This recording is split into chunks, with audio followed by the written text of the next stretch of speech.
Dignity of labour.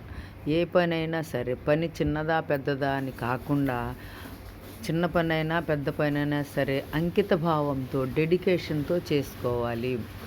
ఇతర రాష్ట్రాల నుండి వచ్చి యువకులు డిగ్రీలు పాస్ అయినా కూడా వాళ్ళు సైకిల్ మీద తిరుగుతూ, మన దగ్గర చిన్న చిన్న ఉద్యోగాలు చేస్తూ, ఆ తరువాత పెద్ద పెద్ద వ్యాపారస్తులవుతున్నారు. వాళ్ళందరికీ దొరికే పనులు మనకు దొరకవా అని అనుకోకూడదు. అంతకంటే ఎక్కువే దొరుకుతాయి. కాకపోతే మన వాళ్ళు ఇంత చిన్న పనిని నేను చేయటం ఏంటి? ఇంత చదివాను, అంత చదివాను, ఈ పని నేను చేయను, నా చదువుకు తగ్గ ఉద్యోగమే రావాలని కూర్చుంటారు. చూడండి, ఒకసారి ఒక నది వద్ద డ్యామ్ నిర్మాణం జరుగుతోందట. నలుగురు కూలీలు ఒక బండరాయిని తొలగించే ప్రయత్నం చేస్తున్నారు. అది వారి వల్ల కావడం లేదు. మరొక మనిషి చేయి వేస్తే సరిపోతుంది. ఆ పక్కనే ఉన్న మరొక వ్యక్తి బీడీ కాలుస్తూ చక్కగా పేపర్ చదువుకుంటున్నట్ట.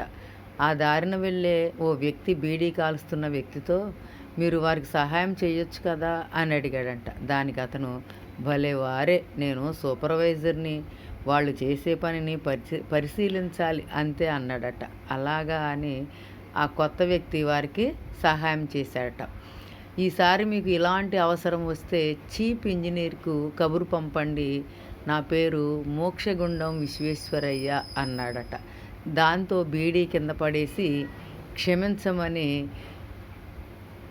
కాళ్ళ మీద పడ్డాడు సూపర్వైజర్. విశ్వేశ్వరయ్య గారు సహజంగా పెట్టుకునే తలపాగా పెట్టుకోకపోవడం వల్ల ఆయనే చీఫ్ ఇంజనీర్ అని గుర్తించలేకపోయాడట.